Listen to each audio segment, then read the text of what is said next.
जय हिंद। आपका स्वागत है आपके अपने YouTube चैनल बिलोटी टीचिंग सेंटर में। तो हम लोग आज उपस्थित है अपने केमिस्ट्री के इस सप्ताह के पहले क्लास में। Welcome to all guys in your chemistry classes. हम लोग अभी पढ़ रहे हैं metal and non metal chapter 3 यानी धातु और अधातु, जिसमें हम लोग अभी तक पढ़ चुके हैं कि धातु क्या है, धातु के भौतिक गुण, धातु के रासायनिक गुण। अधातु क्या है, अधातु के भौतिक गुण और अधातु के रासायनिक गुण। ये हमारे थ्योरी कंप्लीट हो चुके हैं। उम्मीद है आप लोगों को समझ में आ गए होंगे। मैंने आपको ये भी बताया था कि किस प्रकार से कोई धातुएं अभिक्रिया करती हैं, दैट मीन्स रासायनिक गुण, और किस प्रकार से अधातुएं भी किन किन स्थितियों में अभिक्रिया करके क्या क्या बनाती है, ये आपकी क्लियरिटी हो चुकी है। साथ साथ मैंने आपको क्रियाशीलता श्रेणी भी बताया था। उसमें जो भी मैंने तत्व लिखवाए थे, धातु लिखवाए थे, उसमें आप लोग उम्मीद है कि याद कर चुके होंगे, साथ साथ उनके संकेत सूत्र भी याद हो गए होंगे। तो हम लोग चलिए अब टॉपिक की बात करेंगे कि चैप्टर के नेक्स्ट यानी अगले टॉपिक के बारे में। तो भौतिक गुण के आधार पर यानी based on physical properties difference between metal and non metal, यानी difference between metal and non metals based on physical property, यानी भौतिक गुण के आधार पर धातुओं और अधातुओं में क्या अंतर पाया जाता है, इसके बारे में हमारा चर्चा है। जो भी इस चैनल को पहली बार देख रहे हैं, चैनल को सब्सक्राइब कर लेंगे, और जो सब्सक्राइब कर चुके हैं वो ज़्यादा से ज़्यादा अपने सर्कल में इस वीडियो को शेयर करेंगे और लाइक भी कर देंगे। यदि आप लोगों को कहीं दिक्कत हो जाए तो जरूर ही आप लोग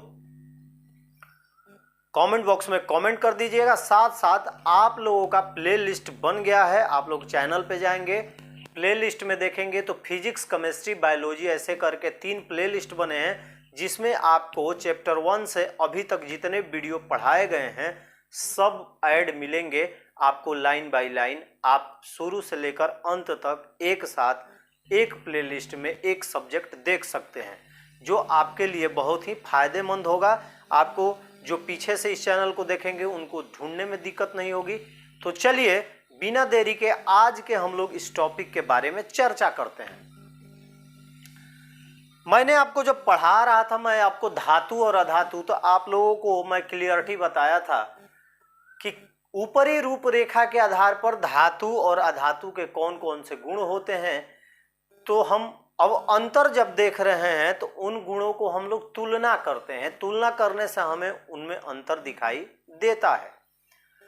तो सबसे पहले धातुओं में चमक होती है, लेकिन अधातु चमकीले नहीं होते हैं, यानी अधातुओं में चमक नहीं होती है। दूसरी बात, धातु जो होते हैं वो विद्युत धनात्मक होते हैं, यानी धनायन बनाते हैं, लेकिन अधातु जो है वो विद्युत ऋणात्मक होते हैं, दैट मीन्स वो ऋणायन बनाते हैं। दूसरा हो गया। तीसरा हमारा है कि धातु ऊष्मा तथा विद्युत के सुचालक होते हैं, that means good conductor of heat and electricity, लेकिन अधातुएं ऊष्मा और विद्युत के कुचालक होती हैं, यानी bad conductor of heat and electricity. तो चलिए एक बार बोर्ड पे नजर मारते हैं। स्पेस ना रहने की वजह से मैंने 3 ही इनके गुण लिखे हैं। देखिए धातुओं में आप देख रहे होंगे, धातुओं में चमक होती है, मेटल्स हैव लस्टर। अधातुओं में चमक नहीं होती है, non metals have not lustre. धातुएं विद्युत धनात्मक होती हैं, मेटल्स आर इलेक्ट्रोपॉजिटिव। अधातुएं विद्युत ऋणात्मक होती हैं, नॉन मेटल्स आर इलेक्ट्रोनिगेटिव। धातुएं ऊष्मा एवं विद्युत की सुचालक होती है, metals are good conductor of heat and electricity. अधातुएं ऊष्मा एवं विद्युत की कुचालक होती है, non metals are bad conductor of heat and electricity. ये आपके 3 गुण हैं, इनको नोट कीजिए। इसके बाद हम लोग फिर आगे पढ़ेंगे।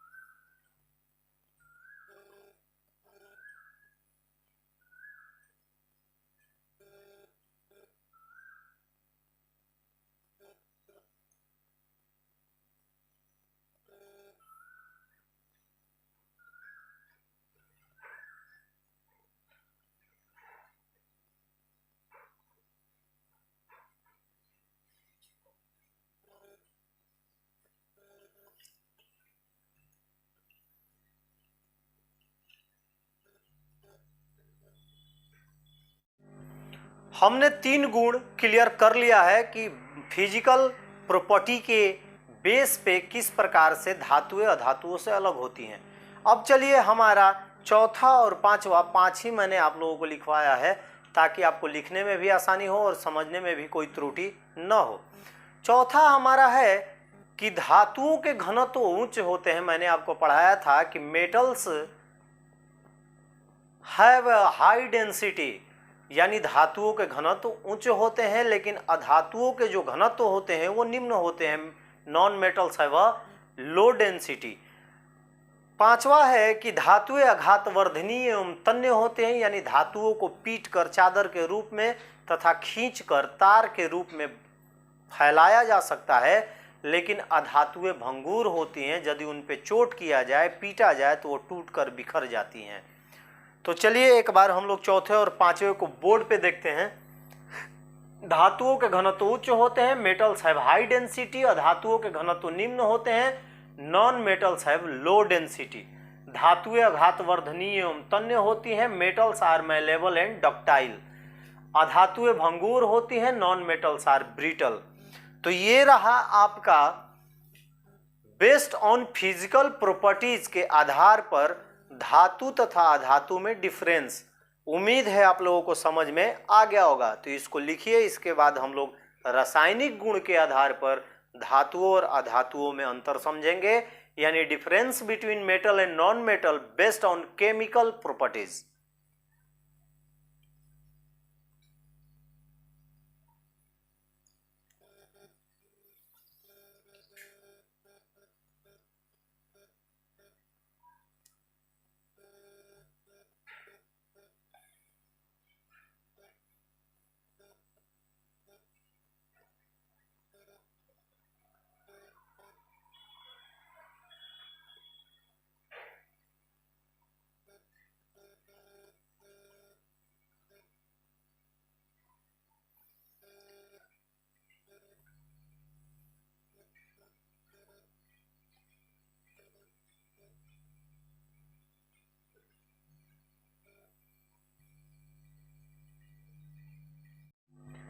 हम लोगों ने अभी पढ़ा कि भौतिक गुणों के आधार पर अधातुएं धातुओं से किस प्रकार भिन्न होती हैं, डिफरेंस होता है दोनों में। किसके आधार पर? Based on physical properties. अब हमारा जो टॉपिक चेंज होता है कि based on chemical properties difference between metal and non metal, यानी रासायनिक गुणों के आधार पर किस प्रकार हम कहेंगे कि धातुओं और अधातुओं में कौन कौन से अंतर होते हैं, कौन कौन से डिफरेंस पाए जाते हैं। तो सबसे पहले कि धातुओं के परमाणु जो होते हैं वो धनायन होते हैं, लेकिन अधातुओं के परमाणु जो होते हैं वो ऋणायन होते हैं। धनायन मतलब पॉजिटिव आयन, ऋणायन मतलब निगेटिव आयन। यानी धातु के परमाणु जो होते हैं इलेक्ट्रॉन को त्याग करके धनायन बनाते हैं, लेकिन अधातु के परमाणु इलेक्ट्रॉन को ग्रहण करके ऋणायन बनाते हैं, पहला। दूसरा जो है हमारा कि धातुओं के ऑक्साइड जो होते हैं वो भस्मीय होते हैं, बेसिक होते हैं, लेकिन अधातुओं के ऑक्साइड जो होते हैं अम्लीय होते हैं, एसिडिक होते हैं। तीसरा, धातुएं अम्ल के साथ अभिक्रिया करके हाइड्रोजन गैस देती है, गैस बनाती है, गैस बाहर निकलता है, लेकिन अधातुएं अम्लों से अभिक्रिया नहीं करती हैं।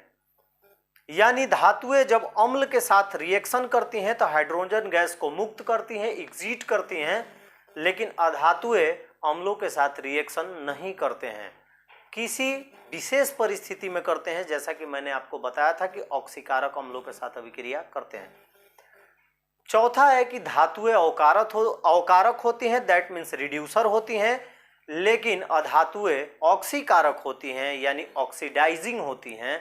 तो ये रहा हमारा रासायनिक गुण के आधार पर धातुओं तथा अधातुओं में अंतर, यानी difference between metal and non metal. तो चलिए एक बार बोर्ड पे नजर मारते हैं। बोर्ड पे नजर मार के देखते हैं कि हमने लिखा क्या है। रासायनिक गुण के आधार पर धातु तथा अधातु में अंतर, difference between metal and non metal based on chemical properties. ये हमारा टॉपिक है। एक तरफ लिखते हैं धातु, एक तरफ अधातु, मेटल एंड नॉन मेटल। धातुओं के परमाणु धनायन होते हैं। The atom of metal metals are positive ion, अधातुओं के परमाणु ऋणायन होते हैं। The atom of non metals are negative ion, धातुओं के ऑक्साइड भास्मिक होते हैं। The oxide of metals are basic, अधातुओं के ऑक्साइड अम्लीय होते हैं। The oxide of non metals are acidic, धातुएं तनु अम्लों में घुलकर हाइड्रोजन गैस मुक्त करती है। Metals dissolve in acid and exit hydrogen gas, अधातुएं तनु अम्लों से अभिक्रिया नहीं करती है। Non metals not react with acid. चौथा है हमारा धातुएं अवकारक होती हैं। मेटल्स आर रिड्यूसर, और इधर धातुएं ऑक्सीकारक होती हैं। Non metals are oxidising. ये हमारा था टॉपिक कि रासायनिक गुण के आधार पर धातु तथा अधातुओं में अंतर। तो हमने पढ़ लिया अभी भौतिक गुण के आधार पर धातु तथा अधातु में अंतर, उसके बाद पढ़ा रासायनिक गुण के आधार पर धातु तथा अधातु में अंतर। इसको नोट कर लीजिए, इसके बाद हम आगे पढ़ेंगे इस चैप्टर में।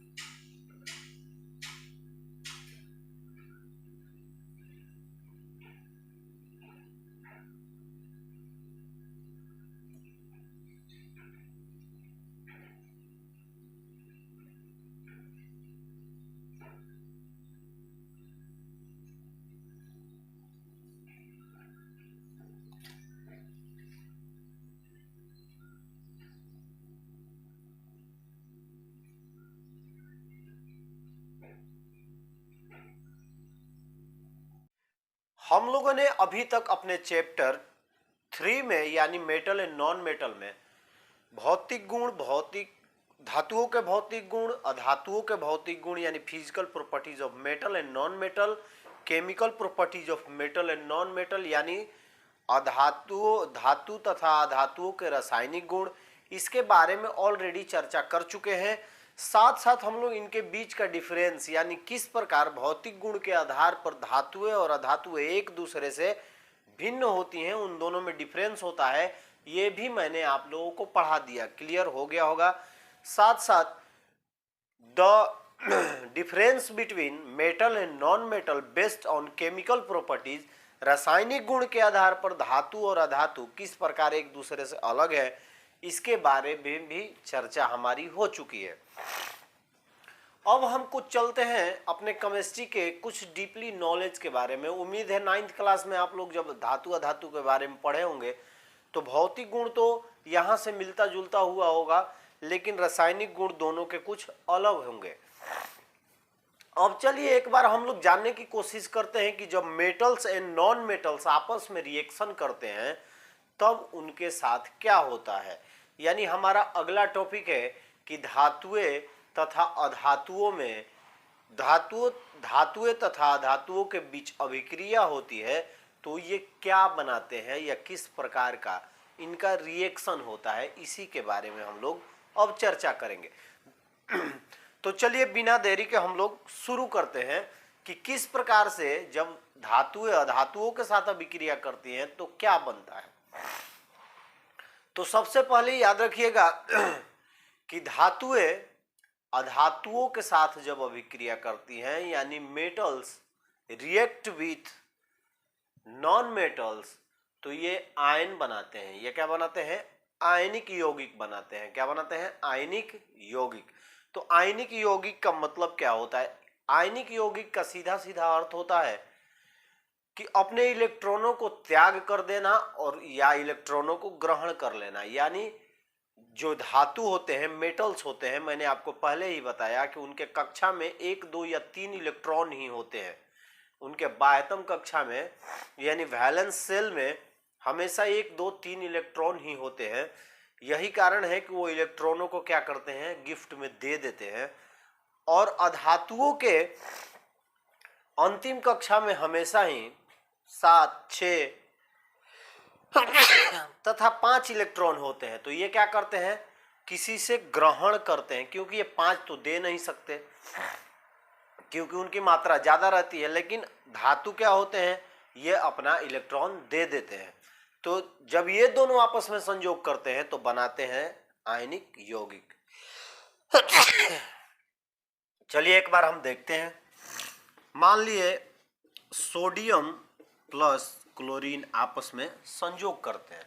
चलिए हम लोग एक मेटल और नॉन मेटल को एक साथ परस्पर संयोग कराते हैं, यानी रिएक्ट विथ ईच अदर। हम लेते हैं सोडियम और क्लोरीन, ठीक है। सोडियम और क्लोरीन, तो इनके बीच आयनिक किस प्रकार से बंधन बनेंगे, ये किस प्रकार से बंधन बनाते हैं, तो चलिए एक बार इसके बारे में हम जानते हैं।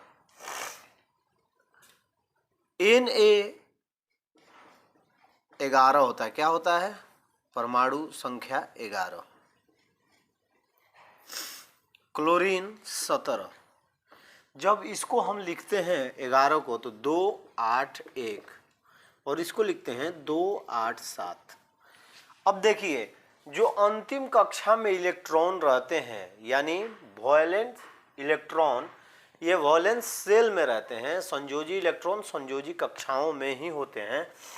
तो ये क्या करते हैं, ये अपने को प्राकृतिक रूप से स्वतंत्र करने के लिए, अस्थायी करने के लिए, अपने को स्टेबल करने के लिए, ये अपने परमाणु जो होते हैं, किसी तत्व के परमाणु अपने आप को अस्थायी करने के लिए 8 इलेक्ट्रॉन अपने अंतिम कक्षा में चाहते हैं। तो ये क्या करता है, इसको दे देता है। तो ये बनाता है Na+, दैट मीन्स जब प्लस का चिन्ह है तो इसका परमाणु संख्या हो गया 10, और ये बनाता है Cl-, तो इसका मतलब हो गया 18, यानी हो जाता है 2 8 और 2 8 8। अब देखिए दोनों के अंतिम कक्षाओं में क्या हो जाते हैं, 8 8 इलेक्ट्रॉन हो जाते हैं। ये अस्थायित्व प्राप्त कर लेते हैं अपने अष्टक नियम के अनुसार। अंतिम कक्षाओं में यानी वैलेंस सेल में 8 इलेक्ट्रॉन मौजूद हो जाते हैं, ये अस्थायी हो जाते हैं। इस प्रकार सोडियम धनायन बनता है और क्लोरीन ऋणायन बनता है। इसके बारे में विस्तृत चर्चा हम करेंगे, लेकिन अभी मैं आप लोगों को एग्जाम्पल इसलिए बता दिया कि जब धातुएं अधातुओं के साथ अभिक्रिया करती हैं तो हमेशा आयनिक यौगिक बनाती हैं। आयनिक यौगिक यानी ये मिल के बना देगा NaCl, तो ये हो जाएगा सोडियम क्लोराइड। उम्मीद है आप लोगों को समझ में आया होगा। दूसरा है कि जब अधातुएं अधातुओं से संयोग करती हैं तो ये बनाती हैं कोवैलेंट कंपाउंड्स। अब देखिए कोवैलेंट कंपाउंड क्या है,